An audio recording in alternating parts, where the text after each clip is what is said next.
Hello my dear friends, I am Professor Vayam Khan and this is the part 2 of unit number 5 frequency response analysis of the subject automatic control system. In this video we are going to discuss about the stability criteria, or you can say stability analysis. In the previous video we have discussed about the definition of stability, steady state error, and the definition of stability. What is the meaning of stability? So without spending too much time, I'll begin with the subject, with the topic. So क्या है stability analysis? हमने discuss किया पिछले video में, जो stability के बारे में था। हमने बात किया है स्टेबिलिटी पे कि जो स्टेबिलिटी है इससे डिफाइन कैसे करते हैं। सो जब एक बाउंडेड इनपुट हम हमारे कंट्रोल सिस्टम को देते हैं, तब उस बाउंडेड इनपुट के रिस्पांस में हमें एक बाउंडेड आउटपुट अगर मिलता है जो हमारे रेंज में है, जो हमारी मार्जिन में है, जो हमारे लिमिटेशंस में है, तो ऐसे सिस्टम को बोला जाता है stable system. Okay, the system which gives a bounded response और bounded output for a bounded input, that system is called as stable system. जैसे कि हमने एग्जांपल भी लिया था कि अगर मैंने बाउंडेड इनपुट दिया है और मेरा एक इस तरीके की इस रेंज में अगर आउटपुट आ रहा है कंसिस्टेंटली, राइट, तो ऐसे आउटपुट को हम बोलेंगे कि ये स्टेबल है या ये सिस्टम जो है स्टेबल है। ओके, सो उसी तरीके से हमने दूसरे इसके एग्जांपल्स भी देखे थे स्टेबिलिटी के। कुछ हमने टाइप्स भी देखे थे, marginal stability, exactly stable system and और दूसरे टाइप्स हमने डिस्कस किए थे। बट आज हमको जो देखना है, ये सबसे इम्पोर्टेंट पार्ट है स्टेबिलिटी का, वो है स्टेबिलिटी एनालिसिस।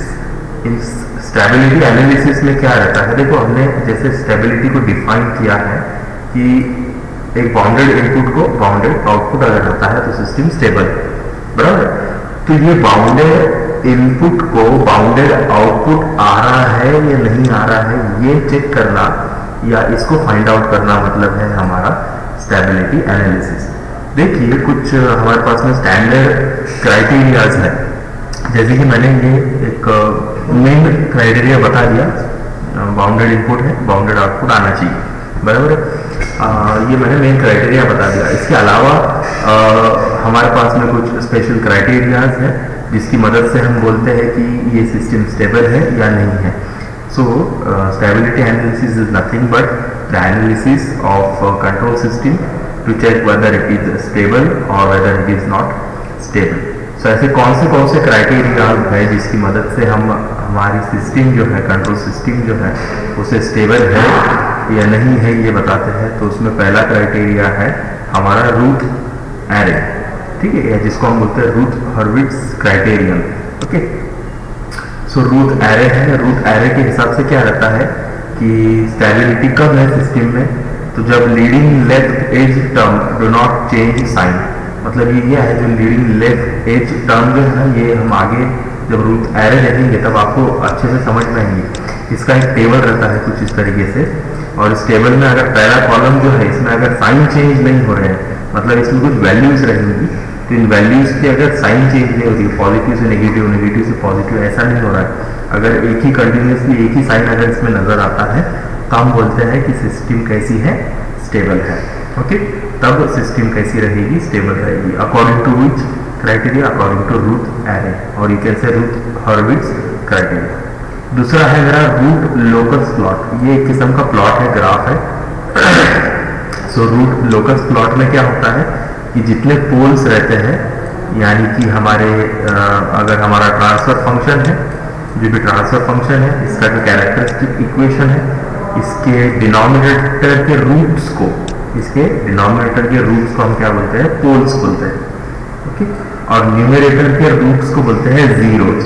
ठीक है, अगर मेरा जो भी ट्रांसफर फंक्शन है वो कुछ इस तरीके से G of S upon C of S है, ठीक है, तो इसका जो जी ऑफ एस है, ओके, और ये सी ऑफ एस है, तो ये जी ऑफ एस हो गया इसका न्यूमरेटर और ये हो गया डिनोमिनेटर। ठीक है, तो इस डिनोमिनेटर का जो इक्वेशन रहेगा, कैरेक्टरिस्टिक इक्वेशन एस के फॉर्म का, जैसे कि S square plus 2s plus S, ऐसा कुछ रहेगा S cube plus 4s square plus 3s plus 5 कुछ ऐसा कैरेक्टरिस्टिक इक्वेशन रहेगा पॉलिनोमियल। सो वो कैरेक्टरिस्टिक इक्वेशन के जो रूट्स है वो कैसे होने चाहिए, वो जो रूट्स रहेंगे उसको बोलते हैं पोल्स। क्या बोलते हैं उन्हें? पोल्स। और ये जो ऊपर वाला है न्यूमेरिकल g ऑफ s, तो इसका जो इक्वेशन रहेगा या ये जो भी रहेगा पॉलिनोमियल, इसके रूट्स को बोला जाता है जीरोस। क्या बोलते हैं उसको? जीरोस। ओके। और उससे जीरो और पोल्स के अलग अलग प्लॉट्स हम करते हैं, जैसे एस प्लॉट रहता है, ठीक है। सो हम उनके बारे में ज़्यादा हमको डिस्कस करने की जरूरत नहीं है, बट इसके कुछ प्लॉट्स रहते हैं। जब रूट लोकस शुरू होगा तब मैं उसको आपको अच्छे से क्लैरिफाई करा दूंगा। सो इसके सभी पोल्स रूट लोकस प्लॉट के हिसाब से एक सिस्टम कब स्टेबल है, जब सभी पोल्स जो है वो नेगेटिव रियल पार्ट्स है। कैसे है? नेगेटिव रियल पार्ट्स है। रियल पार्ट्स होना चाहिए, इसमें इमेजिनरी कोई नंबर नहीं रहेगा, बट वो कैसे रहेंगे? सभी नेगेटिव रहेंगे। ओके। तो ऐसे वक्त हमारे रूट लोकस प्लॉट के हिसाब से सिस्टम कैसी है? स्टेबल है। ओके। दूसरा सिस्टम एनालिसिस जो है, स्टेबिलिटी एनालिसिस का जो क्राइटेरिया है वो है हमारा बोडे प्लॉट। बोडे प्लॉट हम सेमी लॉग पेपर के ऊपर बनाते हैं। तो इसके हिसाब से कब सिस्टम स्टेबल है? तो जब रिस्पॉन्स का मैग्नीट्यूड -180 डिग्री फेज से कम रहता है। Okay. So the response magnitude at -180 degree phase is less than 1। वो -180 डिग्री फेज पर लेस देन 1 रहेगा। ये इसके बारे में भी हम आगे डिटेल में देखेंगे। और ये सिमुलेशन है, मतलब कंप्यूटर बेस्ड। तो कंप्यूटर में जो हम सिस्टम डालेंगे उस हिसाब से ये बताएगा कि हमारा कंट्रोल सिस्टम स्टेबल है या नहीं है। तो ये कब बताता है? Simulate a close loop response with increasing और decreasing controller gains until instability occurs. तो इसके अंदर कंप्यूटर की मदद से बताया जाएगा कि सिस्टम स्टेबल है या नहीं। So let us discuss the first criteria, that is root Hurwitz stability criterion. अब रूट हर्विट्ज स्टेबिलिटी क्राइटेरिया जो है, इसमें दो कंडीशंस रहती हैं। कितनी कंडीशंस है? दो। एक है नेसेसरी कंडीशन और एक है सफिशिएंट कंडीशन। ओके। सो नेसेसरी मतलब ये मैंडेटरी है, ये कंडीशन 101% सेटिस्फाई होनी चाहिए। ओके। और ये दूसरी है सफिशिएंट कंडीशन है, मतलब ये सफिशिएंट रही तो भी हमारे सिस्टम स्टेबल है, अदरवाइज इट इज अगर नहीं है तो भी हम बोल सकते हैं कि सिस्टम स्टेबल है। सो ये मैंडेटरी वाली है एक किस्म की, और ये not mandatory not compulsory type है, सफिशिएंट है। ओके। सो अगर एक सिस्टम है which does not satisfy the necessary condition, अगर उस नेसेसरी कंडीशन को सेटिस्फाई नहीं करती, तब वो सिस्टम डायरेक्टली अनस्टेबल कही जाएगी। ठीक है। ये नेसेसरी कंडीशन क्या है वो भी हम देखेंगे आगे। बट अगर एक आदि सिस्टम अगर इस नेसेसरी कंडीशन को सेटिस्फाई नहीं करती है, तो सिस्टम को हम डायरेक्टली बोलेंगे कि वो सिस्टम कैसी है? अनस्टेबल है। ओके। और अगर एक आदि सिस्टम नेसेसरी कंडीशन को सेटिस्फाई करती है, तो सिस्टम को हम बोलेंगे it is stable. It is either it may be stable और मे नॉट बी स्टेबल, मतलब ये कंडीशन सेटिस्फाई करने पर भी हमारी सेकंड कंडीशन आने वाली है। Okay. So it may be और may not be stable. Okay. और उसके बाद आता है कि जो सफिशिएंट कंडीशन है, ये हमको बताती है कि whether the system is stable और नॉट। अगर दोनों भी कंडीशन सेटिस्फाई करती है तो हम बोलेंगे कि 100% हमारी सिस्टम कैसी है? स्टेबल है। ओके। अगर पहली स्टेबल है और दूसरी अगर अनस्टेबल है तो मे और मे नॉट बी स्टेबल वैसे। ठीक है। So let us discuss which are the two conditions of root Hurwitz stability criterion. So necessary condition क्या बोलती है? The necessary condition is that जो भी कोएफिशिएंट्स है कैरेक्टरिस्टिक पॉलिनोमियल के, कैरेक्टरिस्टिक इक्वेशन के, शुड भी कैसे होने चाहिए? पॉजिटिव। जैसे कि ये दिया है, समझो मैंने आपके सामने ये एक इक्वेशन रखा है, this is a characteristic equation, polynomial equation है n ऑर्डर का। ओके। सो इसके अंदर कुछ हमारे पास में कोएफिशिएंट्स है, जैसे कि ये s⁻n है तो इसका कोएफिशिएंट है a0, ये s⁻n-1 है तो इसका कोएफिशिएंट है a1, इसका है a2 up to so on up to an s⁻0। तो जैसे जैसे ये n इधर से आगे कम होता जाएगा, वैसे वैसे ये 0 से कोएफिशिएंट्स बढ़ते जाएंगे, an तक बढ़ते जाएंगे। ओके। सो ये इक्वेशन में सबसे पहली कंडीशन जो देखेंगे हम नेसेसरी वाली, वो क्या बताएगी कि ये सभी कोएफिशिएंट्स जो है, जितने भी कोएफिशिएंट्स हमको इस इक्वेशन में दिखेंगे, जो भी इक्वेशन रहेगा वो कैसे होने चाहिए, दे शुड बी पॉजिटिव। वो कैसे होने चाहिए, positive. What that implies that all the roots of characteristic equation should have negative real parts। मतलब इनके जितने भी रूट्स बनेंगे, इस इक्वेशन के जो रूट्स बनेंगे, मतलब जो पोल्स बनेंगे, वो कैसे रहेंगे, नेगेटिव रियल पार्ट्स रहेंगे। ओके, वो कैसे रहेंगे, नेगेटिव रियल पार्ट्स रहेंगे। ओके, और एक इसके साथ में हमारे पास में एक छोटी सी सब कंडीशन है, सब बोलने की बजाय इसी का पार्ट है कि इसमें से कोई भी जो टर्म है, it should not be missing. जैसे कि note that there should not be any term missing in the nth order. जो ऑर्डर है वो ऑर्डर बराबर होना चाहिए। अगर मेरे पास में s क्यूब है, ओके, तो s क्यूब के बाद में आना चाहिए s स्क्वायर के बाद में आना चाहिए s। अगर मेरे पास में s रेज़ टू 4 है, तो मेरे पास में उसके बाद आना चाहिए s क्यूब, उसके बाद आना चाहिए s स्क्वायर, और उसके बाद आना चाहिए s। ओके, इसमें से कोई भी टर्म अगर मिसिंग है तो हम बोलते हैं कि उसका कोएफिशिएंट क्या है, 0 है। जैसे कि अगर 0 इस s का कोएफिशिएंट है, तो ये 0 और s का कोएफिशिएंट, ये जो 0 और s, इसको हम क्या करते हैं, डायरेक्टली हटा देते हैं। हम क्या लिखते हैं, s raise to 4 s raise to 3 plus s raise to 2, और आगे जो भी कांस्टेंट वगैरह रहेगा वो वगैरह वगैरह सब लिख देंगे हम, बराबर है। तो यहाँ पर जो s की टर्म है, इसका कोएफिशिएंट 0 होने की वजह से s की टर्म लिखी नहीं, राइट। तो ऐसा नहीं होना चाहिए कि कोई भी कोएफिशिएंट जो है उसकी वैल्यू क्या हो, 0। अगर उसकी वैल्यू 0 हो जाती है तो हमारा ऑर्डर का ऑर्डर जो है वो चेंज हो जाएगा, हमारा कैरेक्टरिस्टिक इक्वेशन सही नहीं रहेगा।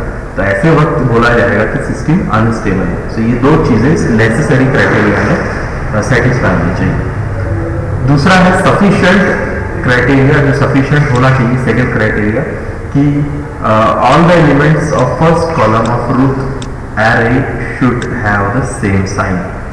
इसका रूट एरे का एक टेबल बनेगा, जैसे मैंने थोड़ी देर पहले बताया, और इसका जो पहला कॉलम रहेगा, इस पहले कॉलम में सभी वैल्यूज कैसी होनी चाहिए, सेम साइन की। एक पॉजिटिव है, एक नेगेटिव है, नहीं चलेगा, system is not stable. Okay, और ऐसा अगर सेम साइन आ जाता है सबका, तो उसको क्या बोलेंगे हम, system is stable. So this means that all the elements of first column array should be either positive or negative। ठीक है, तो क्या है रूट एरे मेथड, चलो डिस्कस करते हैं। इसका न्यूमेरिकल हम अगली वीडियो में लेंगे, but let us discuss about root array method. Okay, so क्या बोलती है root array method, if all the roots of the characteristic equation exist to the left half of the S plane. S plane के अगर left half में सभी मेरे roots रहते हैं तो सिस्टम को बोला जाएगा स्टेबल। अब ये left half of S plane जो है वो कैसे रहता है, क्या रहता है, इसके बारे में प्लॉटिंग के वक्त देखेंगे। बट हमारे पास में जो रूट एरे मेथड है, इसके अंदर हमको टेबल का इस्तेमाल करना है, जिससे हम बताएंगे कि सिस्टम स्टेबल है या नहीं है। Okay, so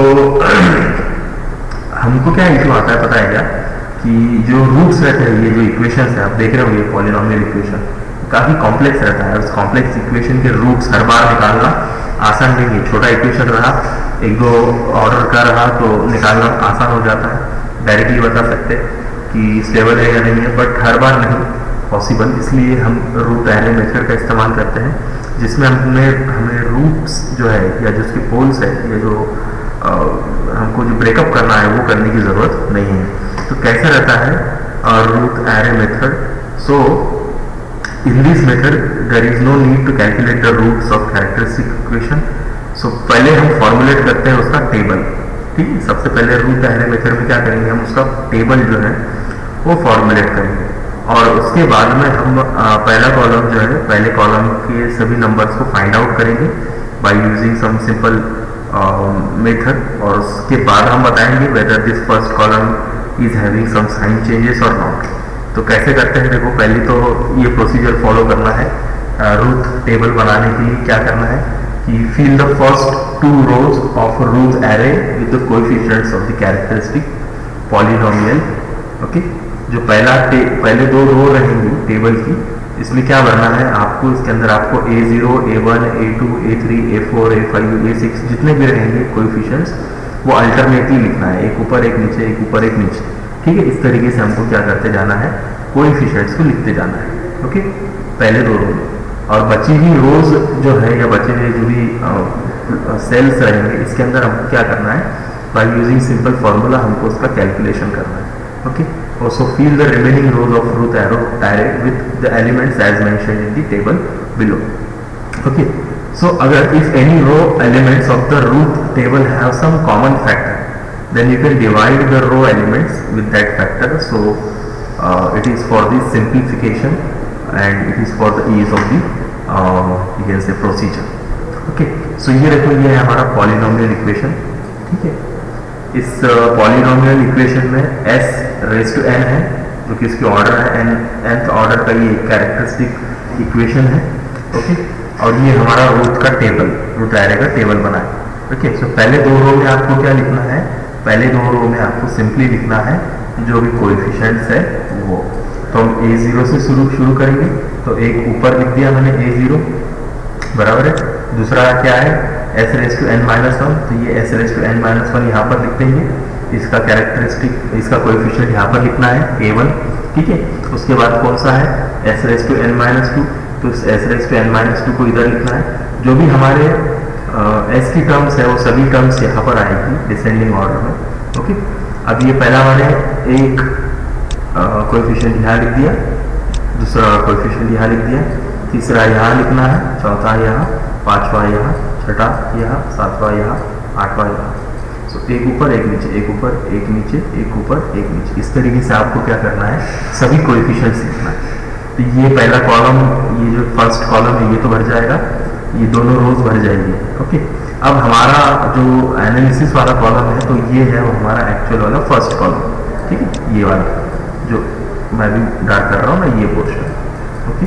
so this is the first column that is important, okay. So इसको कैसे कैलकुलेट करेंगे, अब A0 और A1 तो आ गया मेरे पास में, राइट। A0 और A1 यहाँ पर ऑलरेडी आ चुका है। अब यहाँ की जो टर्म रहेगी इसको मैं बोलूँगा B1, यहाँ की जो टर्म रहेगी इसको बोलूँगा मैं B2, यहाँ की जो टर्म रहेगी इसको मैं बोलूँगा B3। उसी तरीके से नेक्स्ट वाली जो रो है इसके लिए C1, C2, C3, नेक्स्ट वाली के लिए D1, D2, D3, E1, E2, E3 अगर बहुत सारे टर्म्स रहते हैं तो, ठीक है। और सबसे आखिरी में आएगा मेरा A रेज़ टू n, मतलब ये जो आखिरी वाला रहेगा ना कांस्टेंट, आखिरी वाला जो कोएफिशिएंट रहेगा वो यहाँ पर लिखना है, ओके। और वो सेम कोएफिशिएंट यहाँ पर भी आएगा इसके एंड में, ओके। सो अब ये B1 कैसा निकालना है, तो B1 निकालने के लिए हमको सिंपल फॉर्मूला यूज करना है जो हम मैट्रिक्स में कई बार कर चुके हैं। ये वाली टर्म इस टर्म के साथ मल्टीप्लाई करो A1 A2, और ये वाली टर्म इस टर्म के साथ मल्टीप्लाई करो A3 A0। सो A1 A2 minus A3 A0, पहली टर्म को दूसरी टर्म को पहली टर्म में से क्या करना है, सब्ट्रैक्ट करना है। सो A1 A2 minus A3 A0 for this one, B1 के लिए, हाँ B1 के लिए करना है, डिवाइडेड बाय A1 सिंपली आपको कर देना है, जो भी वैल्यू रहेगी वो रहेगी B1, उसका साइन चेक करेंगे बाद में लास्ट में। B2 के लिए क्या करना है आपको, तो B2 के लिए A1 को अगले वाले कॉलम की वैल्यू के साथ मल्टीप्लाई करना है, A1 A4 मल्टीप्लाई हो जाएगा माइनस A5 A0 मल्टीप्लाई हो जाएगा, ठीक है, डिवाइडेड बाय A1। B3 के लिए क्या करना है, A1 को A6 के साथ मल्टीप्लाई करना है, ओके, माइनस A7 A0 के साथ मल्टीप्लाई करना है। तो ये A1 और A0 जो हर जगह पर बने रहेंगे, अगली टर्म्स क्या होती जाएगी, चेंज होगी, ओके। इससे भी आगे अगर कुछ है B4 अगर है तो यहाँ पर जो रहेगा A8 रहेगा, समझ लो। तो इस A1 को A8 के साथ और A9 को A0 के साथ मल्टीप्लाई करना है, सब्ट्रैक्ट करना है, divided by A1। So that will be the way of finding B1 B2 B3। C1 के लिए क्या करेंगे, जैसा A के लिए किया वैसे B का यूज करना है। सो B1 A3 मल्टीप्लाई होगा, okay, minus B2 A1 multiply होगा and divided by B1, okay. अगली बार C2 के लिए क्या होगा, प्लस B1 A5 मल्टीप्लाई होगा and B3 minus B3 A1 multiply divided by क्या रहेगा, B1 रहेगा, ओके। इस रो में सभी जगह पर A1 से डिवाइड करना है, इस रो में सभी जगह पर B1 से, इस रो में सभी जगह पर C1 से डिवाइड करना है। ओके।